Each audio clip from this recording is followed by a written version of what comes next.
इस युग के प्रथम तीर्थंकर प्रभु ऋषभनाथ भगवान के चरणों में कोटिशः नमन। परंपरा से हुए सभी अरिहंत परमात्माओं के चरणों में कोटिशः नमन। अनंत अनंत सिद्ध आत्माओं को नमन। मोक्ष मार्ग के साधक समस्त आचार्य उपाध्याय एवं साधु भगवंतों के चरणों में कोटिशः नमन। परम पूज्य परमोपकारी सतपथ प्रदर्शक गुरु भगवंत के चरणों में कोटिशः नमन। उपस्थित आदरणीय मुनि भगवंत, आदरणीय साध्वी जी महाराज साहब, धर्म प्रेमी बंधुओं, माताओं एवं बहनों,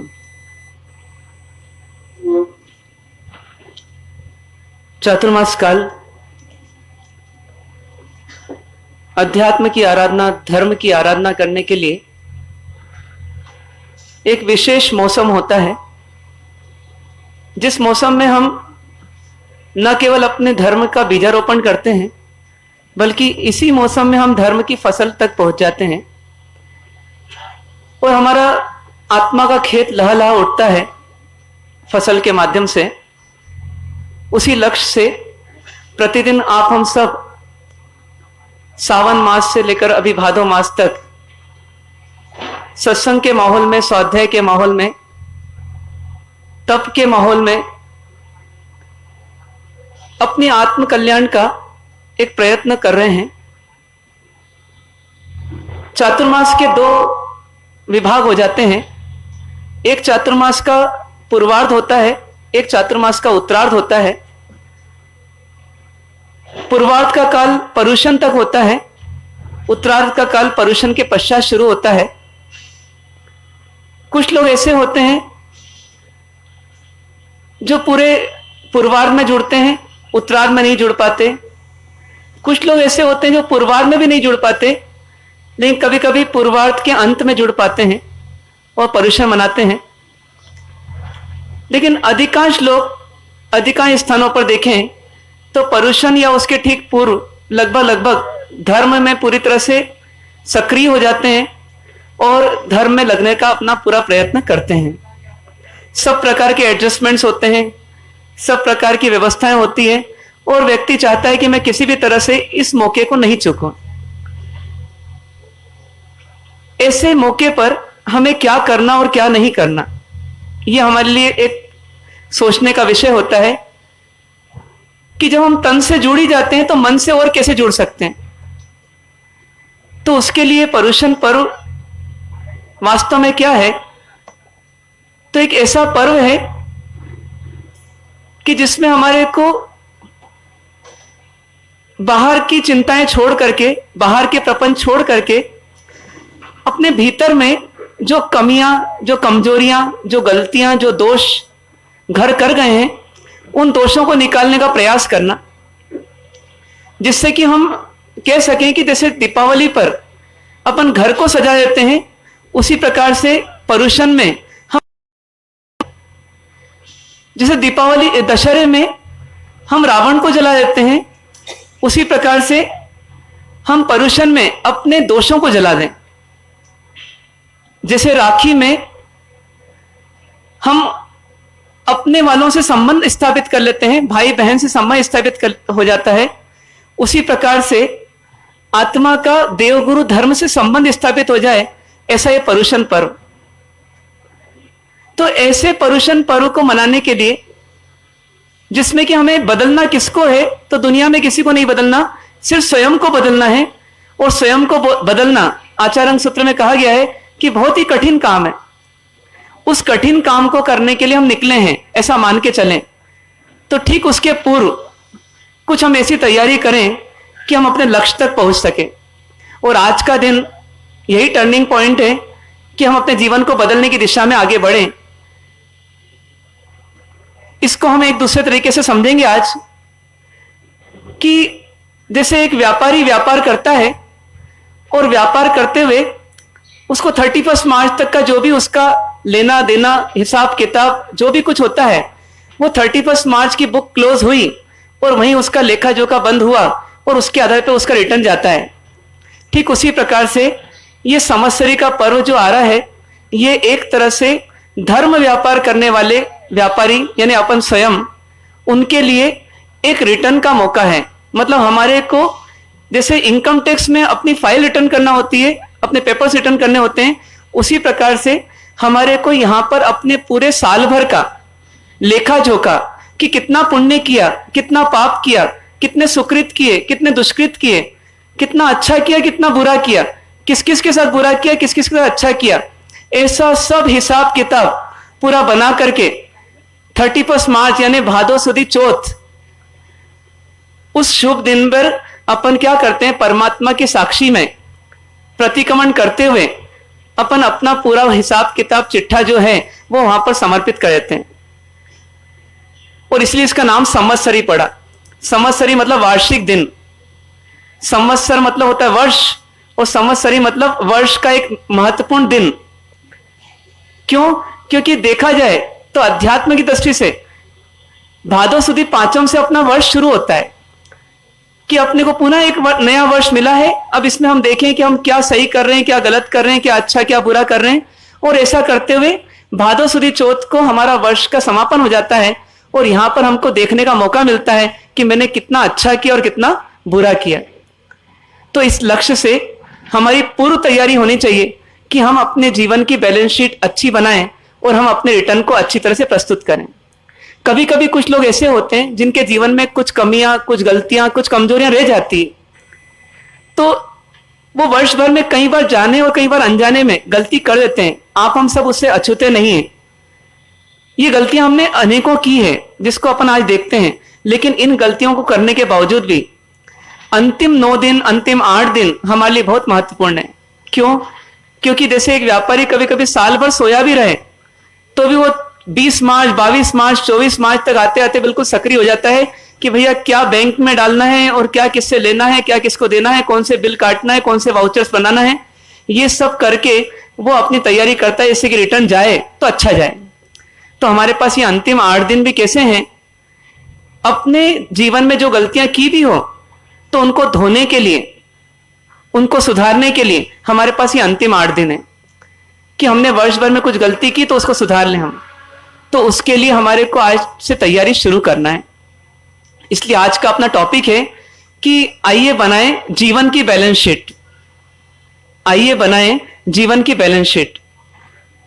ऐसा मान के चले कि अपनी एक फर्म है, अपनी एक फर्म है, अपनी एक कंपनी है जिसका नाम है सोल इंटरनेशनल प्राइवेट लिमिटेड। ये सोल क्या करती है? ये सोल घूमती रहती है। कहां कहां घूमती है? तो इसकी सब जगह ब्रांचेस हैं।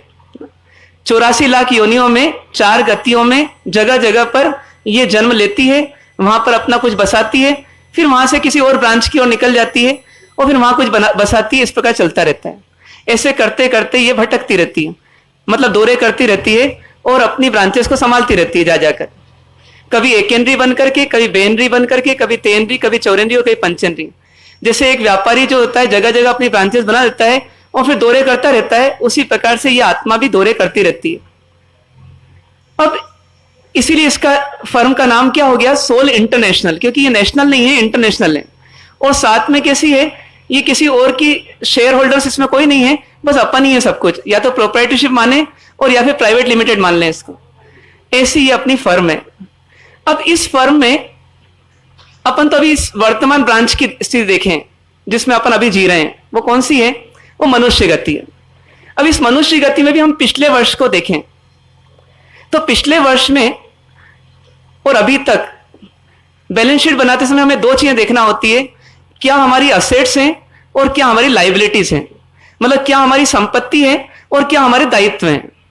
जैसे किसी ने पैसा लिया है तो वो हमारे दायित्व में चला गया, और कुछ हमारी निजी चीज है या हमने कुछ बसा ली है चीज तो हमारी असेट्स में चली गई। तो असेट्स के माध्यम से व्यापारी व्यापार करता है और उसी से वो प्रॉफिट कमाने की कोशिश करता है। तो उसको देखते हुए हम पहले असेट्स को देखें अपनी कि क्या क्या असेट्स हमारे पास हैं, क्या क्या संपत्ति हमारे पास है इस मनुष्य जीवन में व्यापार करने के लिए। यदि हमारा व्यापार अच्छा हुआ होगा तो हमारे को इनाम के बतौर देवगति मिलेगी। यदि व्यापार मीडियम रहा होगा तो मनुष्य गति मिल जाएगी, और यदि व्यापार में नुकसान हुआ होगा तो हम कौन सी गति में जाएंगे, या कौन सी गति के कर्म बांधे होंगे? तिर्यंज गति और नरक गति के। और यदि बहुत ही अच्छा व्यापार किया होगा तो इतना अच्छा व्यापार हुआ होगा कि हमारे को आगे कमाने की जरूरत ही नहीं पड़े, तो हम कहां जा रहे होंगे? मोक्ष की ओर जा रहे होंगे। ऐसे हमारे व्यापार की स्थिति के आधार पर हमको अपना मूल्यांकन करना है। अभी जो व्यापार हमारा है, ऐसे तो हमको लगता है कि हम तो प्रॉफिट का ही धंधा करते हैं। कब तक? जब तक बैलेंस शीट नहीं बनाते। कई दिवालिया होते व्यापारी को लगता है जितना उधार लेते जाता है तो उसको उतनी असेट्स ज्यादा दिखती है, और जब असेट्स ज्यादा दिखती है तो उसको लगता है देखो मेरा सब तरफ फैलावा हो रहा है, मेरा तो सब तरफ डेवलपमेंट हो रहा है, देखो ये नया लिया है, मैं वो नया लिया है। लेकिन उसको पता नहीं होता कि अंदर ही अंदर वो कंगाल हो रहा है, अंदर ही अंदर खोखला हो रहा है। कभी कभी पेड़ गिरता है, अपने को लगता है आश्चर्य होता है पेड़ कैसे गिर गया, हरा भरा था। पता पड़ता है जब वो गिरा हुआ तना देखो तो अंदर से पूरा खोखला है और बाहर से उसकी पत्तियां हरी भरी थी। तो ठीक उसी प्रकार की स्थिति किसकी होती है? हम सबकी भी होती है, क्योंकि हम बाहर के डेवलपमेंट को देखते हैं लेकिन अंदर के डिट्यूरेशन को, अंदर के रास को, अंदर की कमी को, अंदर के विनाश को हम देख नहीं पाते। तो अपन जब बैलेंस शीट बनाएंगे जीवन की तो हम अंदर और बाहर दोनों की समीक्षा करें। तो चलिए देखते हैं पहले असेट्स क्या है हमारे पास, संपत्ति क्या है हमारे पास, है कोई संपत्ति हमारे पास इस जीवन में व्यापार करने के लिए? तो देखिए सबसे बड़ी संपत्ति हमारे पास क्या है? तो ये मनुष्य शरीर है, ये हमारी बहुत बड़ी संपत्ति है। कुछ दिन पहले अपन ने चर्चा की थी कि इस संपत्ति का क्या मूल्य। तो यदि कोई कहे कि एक आंख की नीलामी कर दो, एक आंख की नीलामी कर दो, तो बताइए एक आंख का क्या मूल्य लेंगे आप? 1 करोड़, 10 करोड़, कितना लेंगे? तो सोचिए कितनी बड़ी संपत्ति होगी ये। पशु गति के प्राणियों से पूछें कि क्या जबरदस्त संपत्ति हमने पाई है उनकी नजरों में, उनकी दृष्टि में। एक गधा बेचारा दिन भर हमाली करता है और फिर भी डंडे खाता है और ठंड गर्मी बरसात सहता है, और एक मनुष्य शरीर क्या मिल गया अपने को? अपने को देखा जाए तो सब कष्टों से मुक्ति मिल गई जो तिर्यंज गति और पशु गति में थे। एक पेड़ को देखो दिन भर सूखता रहता है। हमारी स्थिति कैसी है कि हमारे पास घर है, घर में छत है, छत में एसी है और एसी हमारे कंट्रोल में। तो सोचिए ये मनुष्य शरीर मिलने के साथ हमारे को बहुत सारी ऐसी मुक्तियां मिल गई, उन बंधनों से, उन ताड़नाओं से, उन तर्जनाओं से, उन दुखों से, उन कष्टों से, उन भूख से, उन प्यास से, जो सिर्फ और सिर्फ मनुष्य को ही मिलती है। तो कितनी बड़ी संपत्ति हमको मिली। इसमें चाहे तो पुण्य कमाए और चाहे तो पाप कमाए, मर्जी किसकी? मर्जी अपनी। दूसरी बात, मनुष्य शरीर के साथ हमको 5 इंद्रियां स्वस्थ मिल गई। एक इंद्रिय नहीं मिलती कोई सी भी तो शायद जीवन में बहुत मोहताज होना पड़ता है। एक मूक बधिर व्यक्ति हो, उसकी स्थिति वही जान सकता है। उसको रसगुल्ले का स्वाद चखने को मिले और या फिर कड़वी कोई चीज मिले, उसके पास अपनी भावनाओं को व्यक्त करने की शक्ति नहीं है। आज आप सोचोगे कभी कभी मन भर जाता है, कोई सुनने वाला नहीं मिलता तो और मन भर जाता है, और कोई सुनने वाला मिलता है हम अपनी भड़ास निकाल लेते हैं, हम एकदम शांति महसूस करते हैं। लेकिन उसके लिए क्या चाहिए? जीवान चाहिए। तो ये इंद्रियां, चाहे वो ज्ञानेंद्रिय हो और चाहे वो कर्मेंद्रिय हो, मतलब बाहर में मन वचन काया हो या अंदर में पहुंचाने के लिए, ज्ञान पहुंचाने के लिए आंख नाक कान आदि हो, ये सब इंद्रियों का मिलना आसान था कि कठिन था? बहुत कठिन था। उन प्राणियों से पूछना होगा जिनको नहीं मिलती, मनुष्य बनकर के भी नहीं मिलती। कई बार दृष्टिहीन विद्यालयों में जाते हैं, उन जीवों की बेबसी को देखते हैं कि वो ना अपनी मां को देख सकते हैं, ना अपने पिता को देख सकते हैं, ना अपना घर देख सकते हैं, ना अपने घर की सामग्री देख सकते हैं। हर समय डिपेंडेंसी है। एक ठोकर खाएं तो इस आंख के नहीं होने से हो सकता है माथा फूट जाए। तो क्या स्थिति उन जीवों की? हम सब उससे पार हो गए, उससे पार पहुंच गए। ये हमारी कितनी बड़ी संपत्ति। एक एक इंद्री, तो हमको तो 5 इंद्री मिली। इसके साथ फिर हम और देखें एक बहुत बड़ी संपत्ति, सोचने समझने की ताकत, जिसे मन बोलेंगे। मतलब हम अतीत का भी सोच सकते हैं, भविष्य का भी सोच सकते हैं, वर्तमान का भी सोच सकते हैं। समस्याएं नहीं आती किसी प्राणी को, ऐसा नहीं, लेकिन समस्या का समाधान निकालने की ताकत जितनी मनुष्य में है, जितनी अपने में है, उतनी दूसरे प्राणियों में नहीं है। ये कितनी बड़ी संपत्ति है। कभी कभी व्यक्ति स्वस्थ होता है कोई बीमारी आ जाती है, मेमोरी चली जाती है, कैसी फीलिंग होती है उसको? अरे मेरे को नाम याद नहीं आता आजकल, मेरे को शब्द याद नहीं आता, कितनी कठिनाई महसूस होती है। हमको ये मन मिला, सोचने समझने विचारने कल्पना करने की शक्ति मिली, ये कितनी बड़ी संपत्ति। और आगे बढ़े, माता पिता परिवार मिला। अनाथ बच्चों से पूछें कि उनकी क्या स्थिति। परिवार में कभी कोई एक व्यक्ति हमसे संबंध तोड़ ले, हमारा चेहरा मायूस हो जाता है, बोलता मैं तुम्हारी शादी में नहीं आऊंगा, तुम्हारी यहाँ शादी में नहीं आऊंगा। हमको दिन भर उसी की याद आती है, क्योंकि हमको उस पर डिपेंडेंट हो गए हम उस पर, कि परिवार होना चाहिए, कुटुंब होना चाहिए, तो जरूरत है हमारी। पर उन पशुओं से पूछें कि जिनका जन्म कहीं और होता है और कसाई कहीं और ले जाता है, चमड़ा निकाल लेता है, और माँ बाप देख भी नहीं सकते, माँ बाप को वो बच्चा देख नहीं सकता। मतलब स्थिति कितनी विकट है, लेकिन हमारे को वो चीज मिली है, माता पिता परिवार मिला। फिर एक बहुत बड़ी चीज हमको मिली, संघ मिला। ये संघ क्या है? जो काम माता पिता नहीं कर सकते वो काम कौन करता है? संघ करता है। मतलब बचपन से जन्मते हैं तो माता पिता को लगता है हम जन्म दे सकते हैं, पालन पोषण कर सकते हैं, लेकिन पढ़ा नहीं सकते, कहां भेजो इसको बच्चे को? टीचर, कभी डॉक्टर, कभी लॉयर, कभी कोई। मतलब कितनी सारी चीजें हमको कहां से मिलती है? सिर्फ समाज से, सुविधाओं के रूप में। आज छोटे छोटे गांवों में जाओ, वहां पर जीवन की आवश्यकताओं की पूर्ति के लिए सब व्यवस्थाएं मिल जाती है। इसकी ये दुकान है, उसकी वो दुकान है, उसकी वो दुकान है, कपड़ा भी मिलता है, हार्डवेयर भी मिलता है, पेंट भी मिलता है, सब मिलता है, टेलर मोची सब मिल जाते हैं। ये क्या है? ये संघ है, ये समाज है, ये कितनी बड़ी संपत्ति है। हाँ, और आगे बढ़े यदि अपन, तो जब हम आगे बढ़ते हैं तो हमारे को जो जीवन जीने के लिए आवश्यक है वो क्या है? पैसा है। ये पैसा होता है तो भविष्य थोड़ा निश्चिंत होता है, ये बात भी सही है। और इसीलिए धर्म करने में मन कभी कभी लगता है कि चलो 10 बजे दुकान खोल लेंगे, आज भूखे नहीं मर रहे हैं अपन। पर उनसे पूछें जो भूखे मर रहे हैं उनकी क्या स्थिति? पर हमारे पास पैसा है, ये कोई ना कोई पुण्य का उदय ही है। और आगे बढ़े, अर्थ से भी महत्वपूर्ण धन कौन सा है? तो धर्म मिला अपने को। धर्म में भी दी बेस्ट मिल गया। वो धर्म मिला जो सिर्फ मार्ग ही नहीं बताता है, ठेठ मंजिल बताता है, आखिरी मुकाम बताता है। कई बार व्यक्ति को धर्म मिलता है, पर इतना ही मिलता है कि सामाजिक धर्म मिल जाता है कि आप एक मानवता से जियो। लेकिन यहां तो वो धर्म मिला कि मानवता से ऊपर उठ करके महामानवता तक पहुंच जाए, वहां तक पहुंचाने वाला धर्म मिला। कितनी बड़ी चीज मिली। मतलब वो परमात्मा हमारे आराध्य हैं, इष्ट हैं, कि जिनके पास जो कहने के लिए शब्द हैं उससे अधिक वो जी रहे हैं। उनके शब्दों में वैराग्य नहीं है, उनके जीवन में वीतरागता है।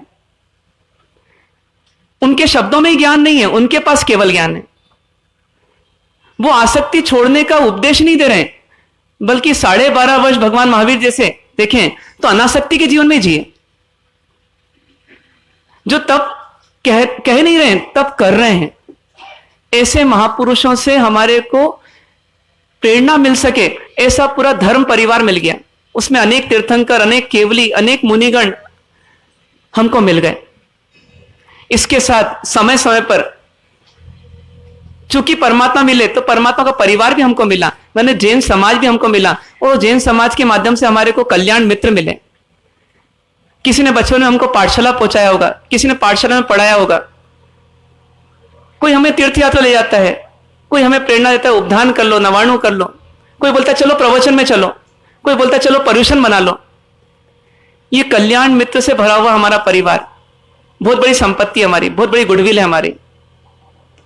और आगे बढ़े, ये तो दिखने वाली चीजें हो गई, पर जीवन में कभी कभी इस कसाई जीव को, इस कमजोर जीव को मान सम्मान भोग आदि भी चाहिए, तो उसकी व्यवस्था मिल गई इसको कि भैया चलो ठीक है, जितनी आवश्यकता उसकी भी पूर्ति कर लो, लेकिन आगे तो बढ़ो, ऊंचे तो उठो।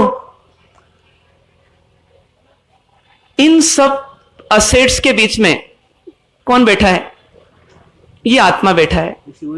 ऐसी अनेकों संपत्तियां हैं, अनेकों असेट्स हैं हमारी, जिनको अपन शायद गिनती में नहीं ला सकते, बहुत मोटे मोटे तौर पे अपन देख सकते हैं। इतनी सब असेट्स के बीच में जीवन चल रहा है और ये पूरा वर्ष बीता, कब शरीर नहीं मिला, कब भोजन नहीं मिला, कब व्यवस्था नहीं मिली, सब हर दिन मिली, हर दिन व्यवस्था मिली। यहां तक कि असाता का उदय आता है तो भी वापस कहीं ना कहीं से साता का उदय भी चल के आ जाता है। आधी रात को तबियत खराब हुई, लेकिन 2 डॉक्टर को फोन लगाया, पहले ने नो रिप्लाई दिया, लेकिन दूसरे डॉक्टर ने उठा भी लिया और आ भी गया, और पैसा था पुण्य के उदय से तो डॉक्टर को दे भी दिया और व्यवस्था भी हो गई दवाइयों की। मतलब कोई दिन ऐसा नहीं गया होगा कि शायद हम भूखे मरे होंगे, कोई दिन ऐसा नहीं गया होगा कि हमको बीमारी तो आई लेकिन एक डॉक्टर नहीं मिल रहा, ढूंढने पर सब मिले, व्यवस्था सब हुई, इसलिए आज हैं हम। ये हमारी संपत्ति रही पूरे साल भर की। लेकिन इस संपत्ति के बनिस्बत, इस संपत्ति के बनाम हमने दायित्व कितने बड़ा है ये भी तो हमको देखना पड़ेंगे। दायित्व कितने बड़ा है? कुछ दायित्व बड़ा है क्या? कुछ लाइबिलिटीज बड़ा है क्या? कुछ अब चुकाना पड़ेगा क्या हमको? क्या चुकाना पड़ेगा? अब उसके लिए क्या करना पड़ेगा? हमें बहुत सारे खाते बनाना पड़ेंगे। कितने खाते बनेंगे अपने? कितने खाते? व्यापार में आपके कितने खाते होते हैं? 100, 200, 300, 400। यहां कितने खाते बनेंगे? किन किन के साथ अपना कुछ ना कुछ लेन देन हुआ? किन किन के साथ हुआ? अनंतों, अनगिनत अनगिनत खाते बनेंगे अपने। कितने? अनगिनत खाते, क्योंकि 24 घंटे व्यापार चला, मन से भी चला, वचन से भी चला और काया से भी चला। संडे हो या मंडे हो, 24/7 बाय 365 क्या चलता रहा? हमारा व्यापार चलता रहा। व्यापार रुका ही नहीं कभी। इस व्यापार में हमने किस किस के साथ कौन कौन से खाते बनाए कभी देखें? यदि अब काय को देखें, पानी के जीवों को देखें, तो कितने पानी के जीवों के साथ हमारा कुछ ना कुछ संबंध बना होगा।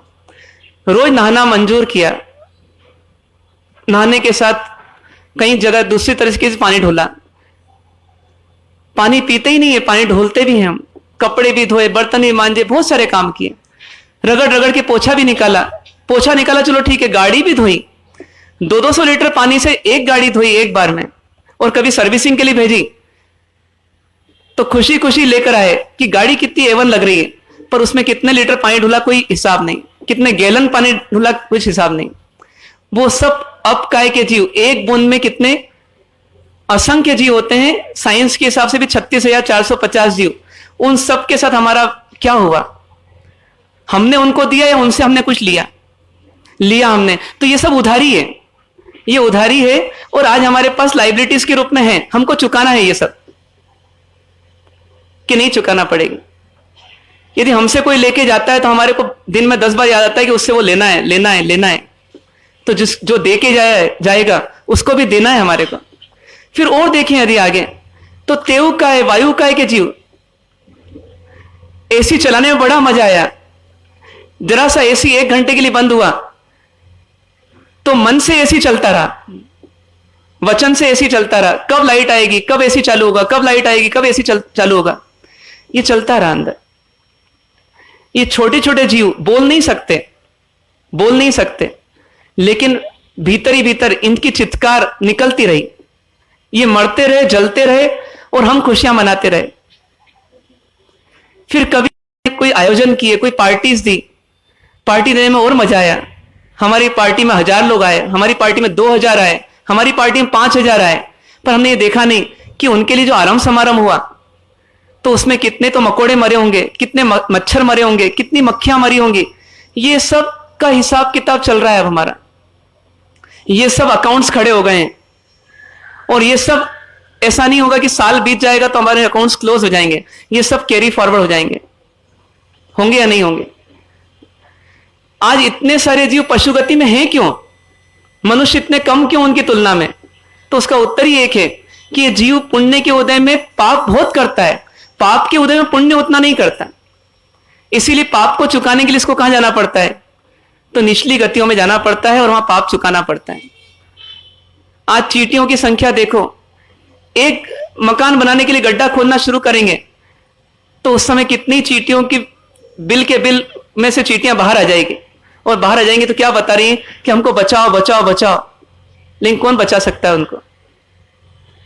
हमारी हवस, हमारा लोभ, हमारी लोलुपता वो सोचने के लिए मजबूर कर देती, नहीं ये तो करना ही पड़ेगा अपने को, और करना ही पड़ेगा। क्या करने की खुशी भी होती है।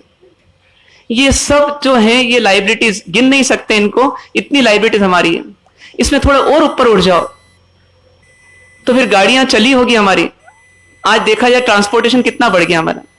मतलब पहले के लोग पैदल 20 किलोमीटर भी जाते थे बाजार करने, और आज स्थिति कैसी है कि 1 किलोमीटर व्यक्ति को गाड़ी चाहिए। बसेस कम हो गई, कार्स ज्यादा शुरू हो गई। ये सब क्या बता रहा है कि कहीं ना कहीं हमारे भीतर में पंचेंद्रिय जीवों के प्रति भी करुणा का भाव कम हुआ है हमारा। क्यों? क्योंकि रास्ते में कितनी मेंढक, कितने बिच्छू और कितने सर्प और कभी कभी कितने बड़े बड़े जीव भी मरते या नहीं मरते, मरते या नहीं मरते। कितनी बार आते हैं लोग, वो बोलते हैं कि हमारे गाड़ी में से एक कुत्ता नीचे कुचला गया, और देखते हैं रास्ते में विहार में। ये सब क्या बता रहा है कि हमने एकेंद्रीय, बेंद्रीय, तेंद्रीय, चौरेंद्रीय की हिंसा तो की होगी, पर पंचेंद्रीय की होगी। इन सब को करते करते फिर बारी आ गई मनुष्य की। तो मनुष्य ने किसी को नहीं छोड़ा, ये तो सत्य है, लेकिन मनुष्य ने मनुष्य को भी नहीं छोड़ा। फिर कितने क्लेश हुए होंगे, याद करें पूरे वर्ष में। कितनी बार कलह हुआ होगा, कितनी बार तीखी आवाज निकली होगी मुख से, कभी पत्नी के लिए, कभी पति के लिए, कभी बच्चों के लिए, कभी बुजुर्गों के लिए, कभी पड़ोसी के लिए, कभी ग्राहक के लिए, कभी नौकर के लिए, कभी अफसर के लिए। और कभी बाहर से उसके सामने नहीं बोला होगा, लेकिन पीठ पीछे बोला होगा। हुआ होगा या नहीं हुआ होगा? इस पूरे वर्ष में 365 दिन बहुत लंबा काल। पिछली संवत्सरी मनाई थी, तब सबसे मिच्छामी दुक्कड़म किया था, पर उसके बाद बीच के रास्ते में मिच्छामी दुक्कड़म किया या नहीं किया, और जितनी बार दोष किया उतनी बार किया या नहीं किया, और उतनी बार नहीं किया तो उसका क्या हो रहा होगा? जब कोई नट किसी बोल्ट में लगाते हैं और कुछ समय तक उसको नहीं निकालते हैं, फिर क्या होता है? उसको निकालना आसान या कठिन? बहुत कठिन हो जाता है। वो जंग खा जाता है, फिर पेट्रोल डाल डाल करके या कोई थिनर डाल डाल करके उसको निकाला जाता है, तब वो बड़ी मुश्किल से निकलता है, और व्यक्ति खुद नहीं निकाल पाता, मैकेनिक के पास ले जाता है। क्यों? क्योंकि जितना पुराना नट होगा उतना उसको खोलना मुश्किल होगा। उसी प्रकार जितना पुराना वेर होगा, जितनी पुरानी रंजिश होगी, जितना पुराना आपस में अनबन होगा, उसको चुकाना या उसको खोलना उतना ही मुश्किल है। मानेंगे ऐसा? ये सब स्थितियां किसके जीवन की है? किसी और के जीवन को नहीं देखना, सिर्फ अपने ही जीवन को देखना, मैंने क्या किया। और कभी कभी अपन कितने ही कलह किए होंगे, आज अपन थोड़ा दूर रह करके उसके बारे में सोचें कि क्या वास्तव में इतने बड़े कलह की जरूरत थी क्या? इतने क्लेश की जरूरत थी क्या? इतना तीखा बोलने की जरूरत थी क्या? इतनी बड़ी बड़ी भारी भरकम गालियां देने की आवश्यकता थी क्या? क्या महसूस होगा? कई बार प्रसंग के समय लगता है बहुत जरूरी है, और प्रसंग बीतने के बाद लगता है क्या अपन ने कर दिया, क्यों कर दिया, कैसे कर दिया। पर कर देते हैं अपन, रोक नहीं पाते अपने आप। व्यापार में कितनों को झूठ बोला होगा, कितनों को झूठ बोला होगा। शायद आपको अभी उनके चेहरे भी याद नहीं होंगे। एक दिन में भी कितने को झूठ बोलते हैं, अगले दिन पूछें कि उनके चेहरे क्या थे, किन किन को झूठ बोला, गिन सकते हैं अपन। यदि हम प्रोफेशनल होंगे तो कितना मैनिपुलेशन हुआ होगा हमारे द्वारा। जब आज के जमाने में कभी कभी कहते हैं कि भैया बिना काम के ऑपरेशंस भी हो जाते हैं, तो वहां भी मैनिपुलेशन होने लगा। मतलब शरीर के साथ भी खिलवाड़ होने लगी, जीवन के साथ भी खिलवाड़ होने लगी, तो फिर बाकी तो क्या बात है। ये मन कितना बिगड़ जाता है, कितना नीचे गिर जाता है। होता है ऐसा कि नहीं होता है? कितनों के प्रति हमारे भाव बिगड़े होंगे। आज अपने खुद से कोई पूछे कि भैया आपकी किसी से अनबन है क्या, तो एक दो चेहरे याद आ जाएं तो बहुत बड़ी बात है, लेकिन अनबन ना मालूम कितनों से हुई होगी। जिन्होंने हमको जवाब दिया, हमको लगता है हमारा झगड़ा सिर्फ इनसे ही हुआ, पर जो बेचारे जवाब दे ही नहीं सके, इतने कमजोर थे, उनको कभी कुचला कभी मसला, वो जवाब दे ही नहीं सके, उनसे हमने झगड़ा किया या नहीं किया? अनेकों से किया, अनेकों से किया। ये सब क्या है हमारे? ये सब हमारे खाते खुले हैं। अब हमारी बैलेंस शीट बनाना है हमारे को। तो बताइए लाइबिलिटीज ज्यादा आएगी, मतलब एक्सपेंस ज्यादा आएगा कि प्रॉफिट ज्यादा आएगा, इनकम ज्यादा आएगी? क्या ज्यादा आएगी? एक्सपेंस ही एक्सपेंस। और इनकम के नाम पर क्या है? तो बस हमने एक रूटीन में अपनी जो आराधना की वो हमारा क्या बन गया? वो थोड़ी इनकम हो गई। पुण्य जितना किया वो इनकम हो गया और पाप जितना किया वो एक्सपेंस हो गया। तो पुण्य ज्यादा किया कि पाप ज्यादा किया? जबकि हम क्या बोलते हैं कि मनुष्य गति उत्तम गति, किस काम को करने के लिए? पुण्य करने के लिए। लेकिन पुण्य हम कर कहां रहे हैं और कितना कर रहे हैं और किस क्वालिटी का कर रहे हैं? मंदिर में जाकर के मन कितना मन के अंदर, मतलब मंदिर के अंदर है, क्वालिटी नहीं है उसमें पुण्य में। और पाप में पूरी क्वालिटी है।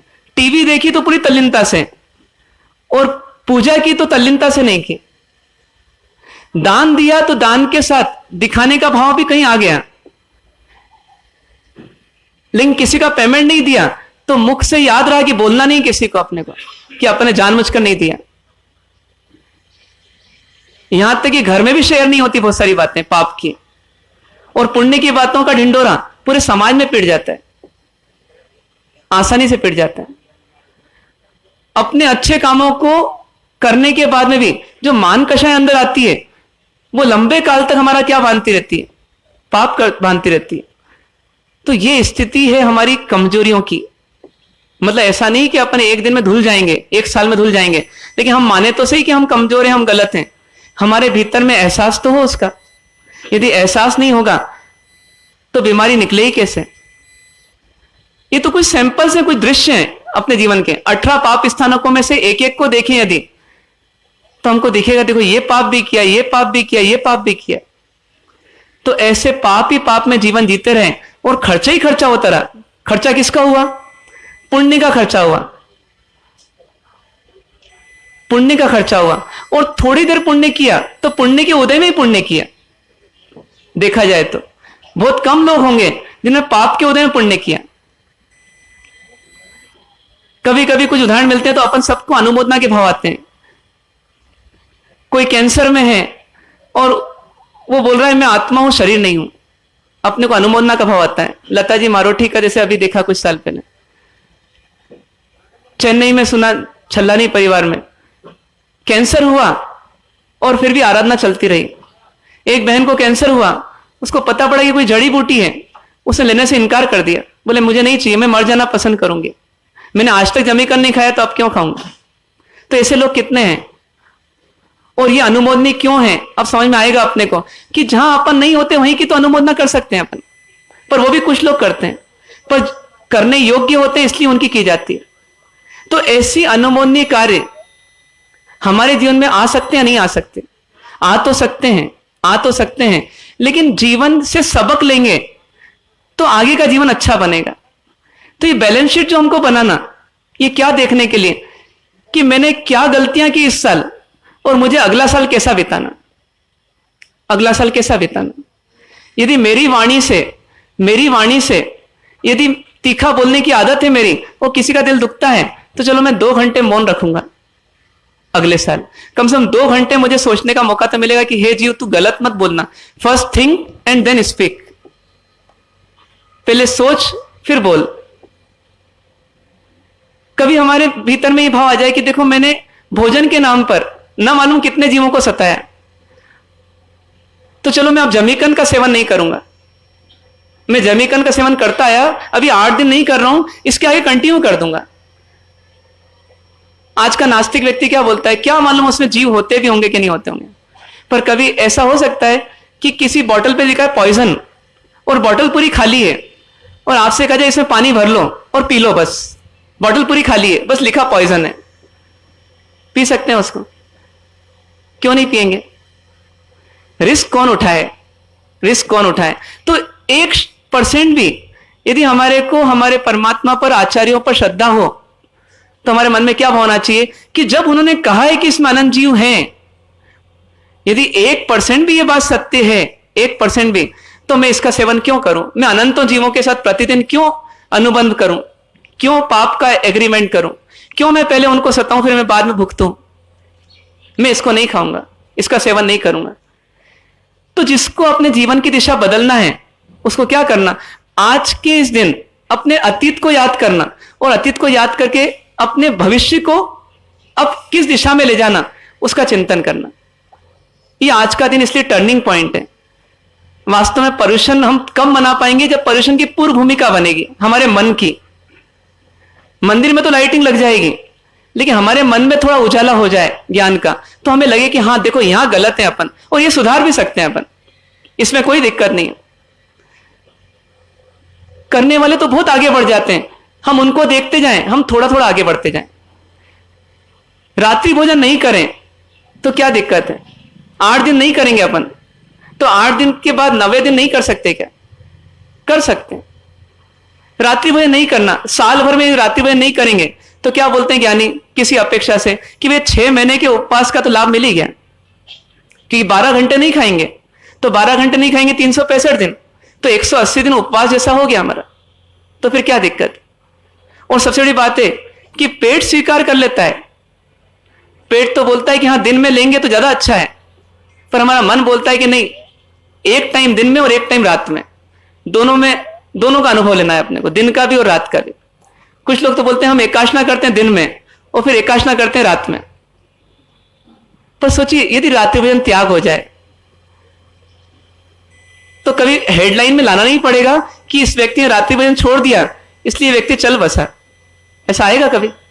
बस थोड़ा सा हमारे मन में एक स्वीकार भाव आ जाए, एक श्रद्धा भाव आ जाए कि जो हमारे को आज्ञा मिली है उस आज्ञा को हम स्वीकार कर लें, तो हमारा अगला वर्ष पापों से काफी कुछ बच जाएगा। तय कर लें, अपन गाली नहीं बकेंगे। एक बार कोड़ी कहा किसी एक दिन जीवन में, और वो भी एक प्रसंग में, और वो भी किसी एक व्यक्ति के समक्ष, और श्रीपाल महाराजा को क्या बनना पड़ा? कोड़ी बनना पड़ा। तो हम जब एक शब्द उनको कोड़ी बना सकता है, तो एक बार यदि पागल बोलते हैं तो वो हमको पागल बना सकता है? नहीं बना सकता। किसी को ढोर बोलते हैं तो एक बार बोला हुआ ढोर शब्द हमको ढोर बना सकता है? नहीं बना सकता। तो हमें इतना चिंतन करना कि हम ऐसे शब्दों का प्रयोग क्यों करें जिसका कोई अर्थ ही नहीं है, जिसकी कोई आवश्यकता ही नहीं है। ऐसे अपने जीवन में काया से होने वाले दोष, वचन से होने वाले दोष और मन से होने वाले दोष, उनको बदल सकते हैं? नहीं बदल सकते। अच्छा, सबसे बड़ी बात यह है कि व्यापारी बैलेंस शीट तो बनाता है, कई बार उसको पता भी होता है कि अपनी बैलेंस शीट लॉस में है, लेकिन लोन लेना है कहीं पर, तो फिर क्या करेगा? आज तो कंप्यूटराइज हो गया, पर बैंकर के लिए अलग बैलेंस शीट है, डोनर के लिए अलग बैलेंस शीट है, क्रेडिटर के लिए अलग बैलेंस शीट है, और अपने लिए अलग बैलेंस शीट है। क्यों? क्योंकि मुझे तो मालूम है मैं लॉस में हूं, लेकिन मैं उसको कैसे दिखाऊं, और दिखाऊंगा तो मिलेगा नहीं पैसा या माल। क्या करना? उसको ऐसी बैलेंस शीट बना के दे दो। लेकिन कर्मों को आप बैलेंस शीट देंगे या वो स्वयं बना लेंगे? वो स्वयं बना लेंगे। जितनी आपको याद नहीं है उससे ज्यादा उनको याद है, एक क्षण की भी विस्मृति नहीं है। क्योंकि जैसे ही अपन ने कुछ गलत किया तो अकाउंटिंग उसी समय होगी, उसमें मैनिपुलेशन नहीं चल सकता, अंदर कुछ और बाहर कुछ नहीं चल सकता, जो है वही होगा, बाहर दिखेगा। तो ऐसी स्थिति में हम अपने आप को टर्न कर लें यदि, तो जीवन कितना अच्छा बनेगा। और टर्न करने के लिए क्या करना देखा जाए तो, टर्न करने के लिए क्या करना? यदि अपनी इस फर्म को प्रॉफिट में लाना है तो क्या करना? बस एक काम करना, आपने एक छोटा सा काम, उससे पूरी हमारी दुनिया बदल जाएगी। और वो काम कौन सा है? बस अपने भावों को सुधारना। क्योंकि पूरे के पूरे हमारे हर एक्टिविटी का, हमारे हर कार्य का कंट्रोलर कौन है? हमारे भाव। हमारी हर प्रवृत्ति का आधार हमारी वृत्ति है, हमारे हर बाहर के कार्यों का आधार हमारे भाव हैं। क्या करना चाहिए? अपने भावों को सुधारना। यदि क्रोध का भाव है तो हिंसा होगी, और क्षमा का भाव होगा तो अहिंसा होगी। यदि प्रामाणिकता का भाव होगा तो झूठ निकलने के पहले अपना मन पूछेगा, अपना विवेक बोलेगा अरे नहीं करना ऐसा, अपन रुकेंगे। और यदि अंदर में प्रामाणिकता का भाव नहीं होगा, नैतिकता का भाव नहीं होगा, नीतियां नहीं होगी अंदर भावों में, तो फिर अनीति पर उतर जाएंगे, अन्याय पर उतर जाएंगे। किसी ने हमारा बुरा किया, तो हम एक चीज सोच लें कि मैंने कितनों के साथ बुरा किया। तो यदि एक ने मेरे साथ बुरा कर दिया तो कितना बड़ा पाप करा उसने, और यदि मैंने अनेकों के साथ बुरा किया तो कितना बड़ा पाप किया। तो इसका पाप तो कुछ भी नहीं है। क्या करूं? इसको भूलूं, इसको माफ करूं और छोड़ दूं, और मान लूं कि मेरी कर्म का उदय था। हो सकता है कैसा? बताइए, हमको कितनों ने सताया होगा इस जीवन में, और हमने कितनों को सताया होगा? किसके डाटा ज्यादा मिलेंगे? किसकी क्वांटिटी ज्यादा है? हमने ज्यादा सताया है। हमको सताया कितनों ने और कितनी बार? कहते हैं कि वो सासू जी मुझे डांटती रहती है। कितनी बार डांटती है? दिन भर में 2 वाक्य बोल देती है, 4 वाक्य बोल देती है। वो 4 इतने तीखे लगते हैं, और हम 24 घंटे क्या व्यापार कर रहे हैं? पाप ही पाप, पाप ही पाप। तो हमारा पाप ज्यादा कि उनका पाप ज्यादा? फिर उनको दोषी कैसे ठहरा सकते हैं? हो सकता है कि ऐसा संघ में अपन काम करते हैं, संघ में पुण्य के लिए काम करते हैं, पर वो पुण्य करते करते भी कहां जुड़ जाते हैं? पाप में जुड़ जाते हैं कि नहीं जुड़ जाते? 2 कार्यकर्ता सेवा की भावना से आते हैं। 2 कार्यकर्ता सेवा की भावना से आते हैं, और सेवा की भावना से आकर के कभी छोटा सा ईगो यदि हर्ट भी हो जाए तो क्या करना? अपनी सेवा की भावना को छोड़ना कि नहीं छोड़ना?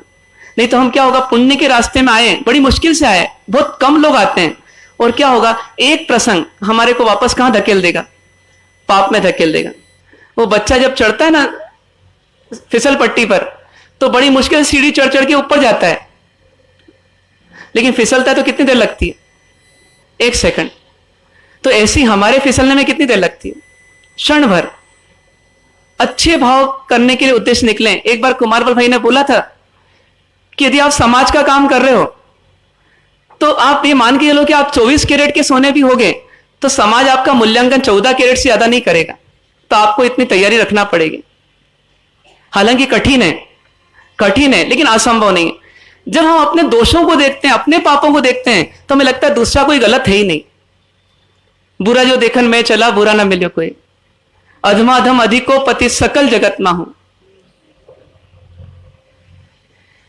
और जब अपने दोष नहीं देखते तो प्रतिक्रमण नहीं हो पाता। वास्तव में पूरा पर्यूषण किस लिए है? पर्यूषण सिर्फ एक ही कार्य के लिए देखा जाए तो, और वो कौन सा कार्य है? पर्यूषण के 8 दिन में 8वां दिन महत्वपूर्ण, और 8वें दिन में भी दिन का अंतिम प्रहर महत्वपूर्ण। जिस समय अपन कहां बैठते हैं? प्रतिक्रमण में बैठते हैं। वो प्रतिक्रमण यदि भावों से हो गया और साल भर के दोषों को धो दिया, तो हमारा पूरा 8 दिन का जो प्रयास है वो सफल हो जाता है। कोई बोलेगा कि एक प्रतिक्रमण करने के लिए 8 दिन क्यों लगाना? पर वास्तव में 8 दिन लगाना इसलिए है कि 8 दिन लगातार अभ्यास करेंगे, बार बार अपने दोष देखेंगे, महापुरुषों के जीवन से अपनी तुलना करेंगे, तो हमारे भीतर में एहसास होगा कि हाँ, मैं दोषी हूं और उस कारण से हम अपने दोषों को निकालने के लिए तैयार हो पाएंगे। क्षमा मांगना ज्ञानियों के लिए बड़ा सरल है, लेकिन हम जैसे जीवों के लिए बहुत कठिन है। इसे क्षमा के भाव में आने के लिए और क्रोध के भाव को छोड़ने के लिए ये 8 दिन अपनी भूमिका है, 8 दिन अपनी तैयारी है। इसलिए क्या करना इन 8 दिनों में? तो इन 8 दिनों में अब अपनी बैलेंस शीट को भी अच्छा बनाना, आगामी जीवन को भी अच्छा बनाना, और साथ में अपने को धर्म से भी जुड़ना। उसके लिए क्या करना चाहिए? तो 8 दिन में अपन बहुत सारे कार्य कर सकते हैं। 8 दिन में क्या क्या कर सकते हैं? तो करने वाले जो करते हैं, कई लोग बैठे हैं इस सभा में भी जो पूरे 64 प्रहर का पोषक लेके बैठते हैं, न दुकानदारी और न दुनियादारी। मतलब सिर्फ क्या कार्य कि पोषण लेकर के अपन साधु जीवन जैसा जियो, और 8 दिन तक पूरी आराधना में अपने मन को लगाओ। कईयों की अठाई करने की कैपेसिटी रहती भी है, और कई लोग अपनी कैपेसिटी को डेवलप भी कर लेते हैं और 8 दिन तक पोषित करते हुए अपने समय को संभाल लेते हैं। कुछ लोग वो नहीं कर पाते तो कोई बात नहीं, सुबह शाम प्रतिक्रमण करते हैं तो 16-17 प्रतिक्रमण हो जाते हैं। कुछ लोग रोज पूजा करते हैं, जो नहीं भी करते हैं वो भी करते हैं, तो 8 दिन तक रोज पूजा हो जाती है। कुछ लोग सामयिक करते हैं, प्रवचनों के माध्यम से भी और अलग से भी, तो दिन भर में 5-7 सामयिक हो जाती है, तो 8 दिन में 40-45 सामयिक हो जाती है। ये सब करने का अवसर कौन सा है? ये 8 दिन। इसलिए इन 8 दिनों का महत्व है कि इन 8 दिनों में हम अपनी जीवन शैली को पूरा पलट सकते हैं। मतलब ये 8 दिन हमारे जीवन को पलटने के लिए काफी हैं, पर शर्त एक ही है कि हम पलटने के लिए इन 8 दिन को अपनाएं। हमारा उद्देश्य अपने आप को पलटना रहे, अपने आप को बदलना रहे। सिर्फ 8 दिन पूरे करके वापस उसी ढर्रे में आना ये लक्ष्य नहीं हो, बल्कि 8 दिन में अपने जीवन को इतना बदल दो, इतनी ट्रायल्स कर लो कि अपने जीवन को बदलने का कॉन्फिडेंस डेवलप हो जाए और हम आगे के जीवन में फिर सुधरा हुआ जीवन, अच्छी जीवन शैली के साथ हम जी लें। हो सकता है क्या ऐसा? तो इसको करने का अपने को मौका मिल रहा है। पूरे 8 दिन अपनी बैलेंस शीट अच्छी बनाना है, जितनी बिगड़ भी गई उसको सुधारने का प्रयत्न करना है, जितना हो सके उतना हमको जुड़ना है। जो जो पाप हमने पूरे वर्ष भर किए, 357 दिन किए, कम से कम इन 8 दिनों में उन पापों को छोड़ करके जीने का अभ्यास करें। जो बाहर से आए हुए हैं उनसे प्रेरणा लें कि देखो ये घर बार छोड़ करके आ गए, तो हम अपने स्थानीय क्षेत्र में रह करके हम कितना कम पाप करते हुए इन 8 दिनों को बिता सकते हैं उतना बिताएं। कहने की जरूरत नहीं पड़े कि आज संवत्सरी, आज दुकान बंद रखना, आज जन्म वांछन है, आज दुकान बंद रखना, आज पर्युषण के प्रवचन है सुबह इसलिए दुकान देर से खोलना या मत खोलना। ये सब कहने की जरूरत नहीं पड़े। हमारी प्लानिंग हमको करना, क्योंकि उसका लाभ हमको है और किसी को नहीं। तो ऐसा प्रयास आपको हमको सबको करना है कि हम अपने जीवन में दुष्कृतों से हटें और किसकी ओर बढ़े? सुकृतों की ओर बढ़े। ये सुकृत करने का अवसर है, ये अपने मन को, अपनी आत्मा को पवित्र करने का अवसर है। आज के दिन एक विशेष प्रेरणा लेने का भी अवसर है।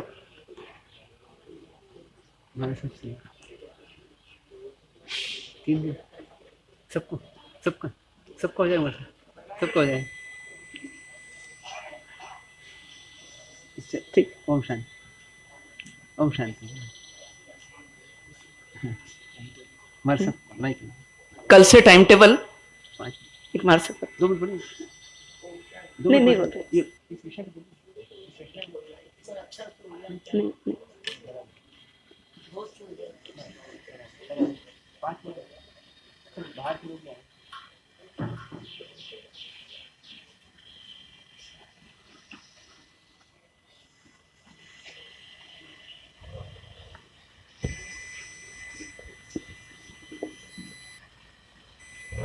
परम वंदनीय परमात्मा देवाधिदेव भगवान महावीर स्वामी के चरणों में वंदन। पाठ पे विराजत मुनि भगवंतों के चरणों में वंदन। जितना सुना, जिस तरह सुना, जिन भावों से सुना, जिस भाव शुद्धि के लिए सुना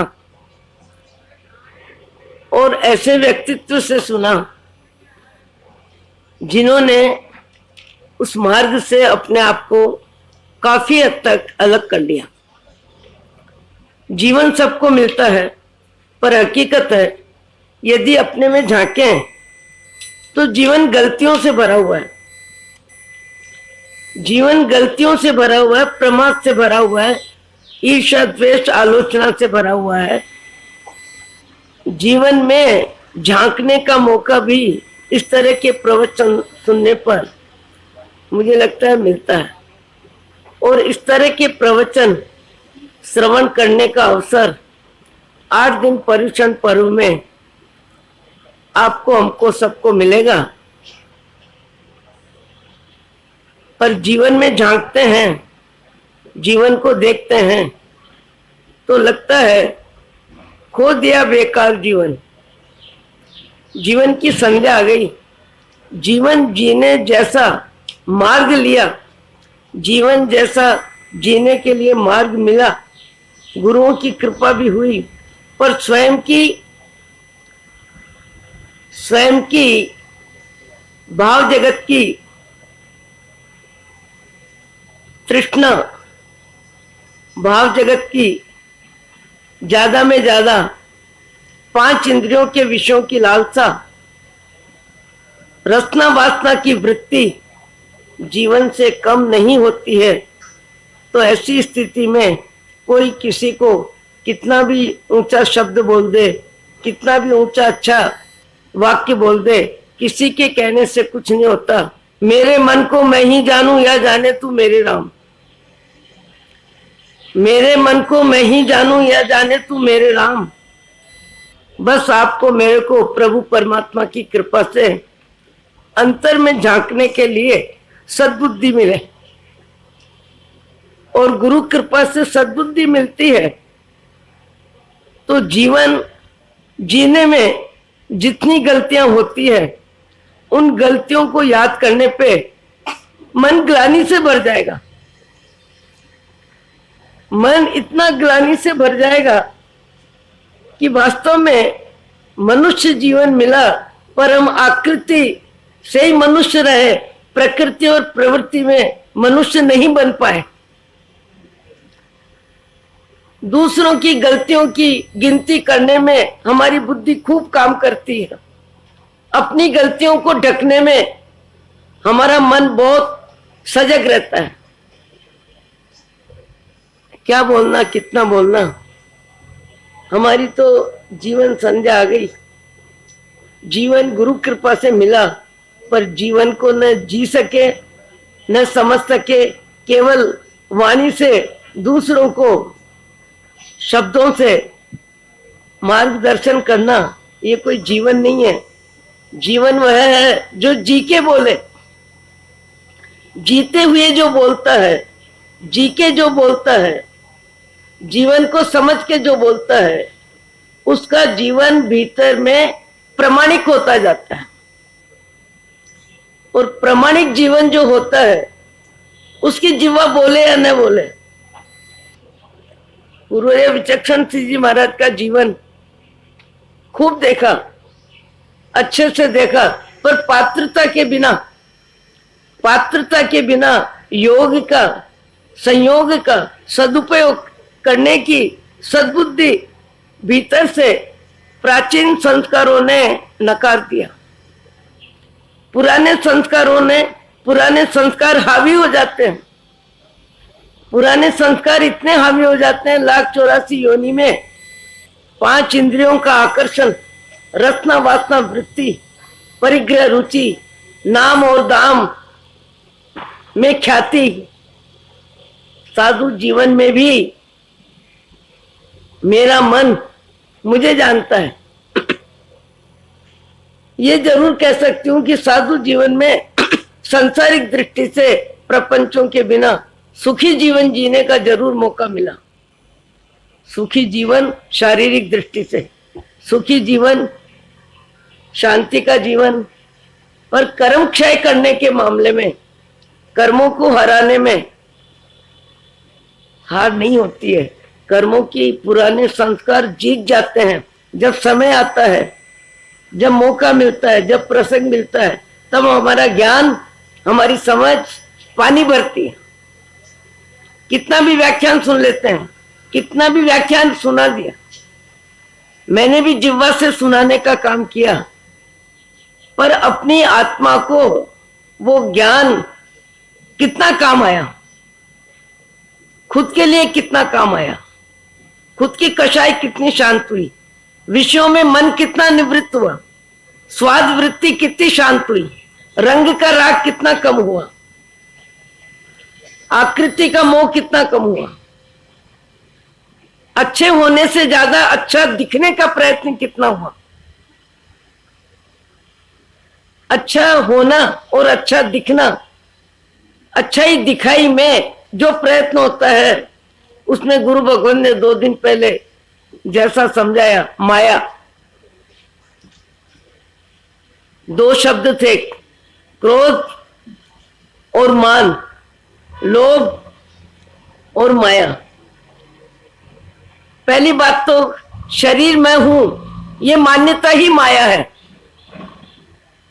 और इस माया से ही जीव मिथ्यात्व में जीता है। और 4 गति 84 लाख योनि में परिभ्रमण करने के बाद भी आज भी पशु शरीर में जाने की हमारी वृत्ति, हमारी प्रवृत्ति कितनी है, बहुत मुश्किल है समझना। वर्तमान के बाह्य जगत के आकर्षण, बाह्य जगत का मोह, बाह्य जगत की आसक्ति, बाह्य जगत में मैं भाव व्यक्ति को कभी कभी अच्छे व्यक्ति, समझदार व्यक्ति भी ऐसी गलती करते हैं जैसे बच्चे करते हैं। मंदिर में भी हम किसी का मन दुखा देते हैं। सुविधा का राग कितना होता है। दूसरी जगह आके रुकते हैं, आराधना के लिए आते हैं, साधना के लिए आते हैं, पर वहां भी हमारा ममत्व, वहां आसक्ति, वहां भी सुविधा का राग कितना काम करता है। अपनी अपनी आत्मा को पूछें कि कमरा बदलने की बात भी नहीं सुहाती है, 4 व्यक्तियों को अंदर लेने की बात भी नहीं सुहाती है, जबकि गुरु महाराज कहते हैं अनंत काल में निगोद में जीव, अनंत जीवों का एक शरीर होता है। वनस्पति काल में एक एक भिंडी लो, तुरई लो, ककड़ी लो, कितने जीव एक साथ रहते हैं, जितने बीज उतने जीव। पाप के उदय में जीव हर परिस्थिति को स्वीकार करता है, पुण्य के उदय में जीव की आसक्ति, जीव का अहंकार, जीव का ममत्व, मैंने किया मैंने किया मैंने किया मैंने किया का मोह गजब का होता है। और ज्ञानी ऐसे भी होते हैं जिनको देखने का मौका मिला है कि कई जीव इतने सजग हो जाते हैं, इतने सजग हो जाते हैं कि वो गलती करे इसके लिए उनका मन इजाजत ही नहीं देता है। मैंने ऐसे एक श्रावक को देखा, बड़ौदा में अपने जीवन में वकील रहे, पर बाद में आराधना में उनकी विशेष रुचि हो गई, इतनी रुचि कि 1 घंटा समय लंबा हो जाएगा, 2 मिनट और लेती हूँ। आराम से। हम लोगों ने 4 महीने में जसूभाई के साथ जो समय बिताया, उस व्यक्ति का व्यक्तित्व आज भी हृदय को स्पर्श करता है। हम लोग जैसे ही पहुंचे, इंदौर के स्वाध्याय प्रेमी दौलत चंद जी छजलानी आदि एक स्वाध्याय का ग्रुप वहां आ गया, और हम स्वाध्याय में 3-4 दिन, आप भी थे कि नहीं मुझे मालूम नहीं, पर हम सब स्वाध्याय करते थे। मैंने आने से पहले एक वाक्य कई जगह बोलती हूँ कि विद्वान वक्ता, लेखक, कवि नहीं, पर ऐसे व्यक्ति से मिला है जो ज्ञान को जीने में ताकत लगाता है, जीने में ताकत लगाता है, ऐसे व्यक्ति से मिला है। ऐसा व्यक्ति आया और आके कहना, महाराज आपने बुलाया 3 बजे। मैंने कहा हाँ, पर मैंने कहा आज तो हमारे इंदौर से स्वाध्याय मंडली आई है, इसलिए हमारा कार्यक्रम उनके साथ है। तो एक शब्द बोला, कहीं वांदो नहीं, कोई बात नहीं, चले गए। दूसरे दिन भी आए, फिर मैंने कहा आज भी अनुकूलता नहीं रहेगी, फिर चले गए, कहीं वांदो नहीं। तीसरे दिन फिर आए, फिर भी मुझे कहना पड़ा कि आज तो इन लोगों की जाने की तैयारी हो रही है और आधी घंटा हमारा स्वाध्याय अभी भी बाकी है।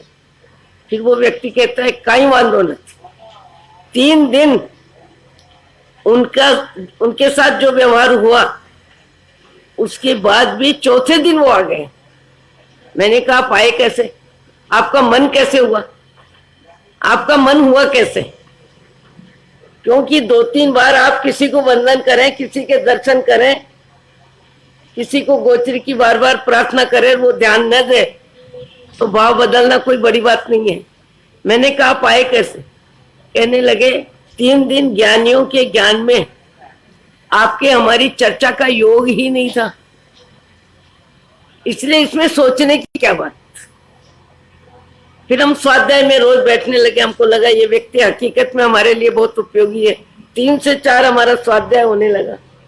तो मैंने एक रोज उनको कहा कि ये भवन बना, नया बना, पुरानी दुकानें को जो भी कार्यकर्ताओं ने परिश्रम किया, और वो 1 बार 2 बार किसी की आत्म प्रशंसा, अपनी प्रशंसा की जो बात करता है, फिर भी सुनना अच्छा लगता है। यदि बार बार रिपीट करता है मैंने किया मैंने किया मैंने किया, तो मैंने कहा सुनने में अच्छा नहीं लगता। तो उन्होंने मुझे कहा महाराज जी आज आप हम सब इस हॉल में बैठे हैं, कितनी हवा है, कितना प्रकाश है, कितना स्वच्छ है, कितना अच्छा है। तो सात्विक अहंकार जिनका होता है वे ही समाज सेवा कर सकते हैं।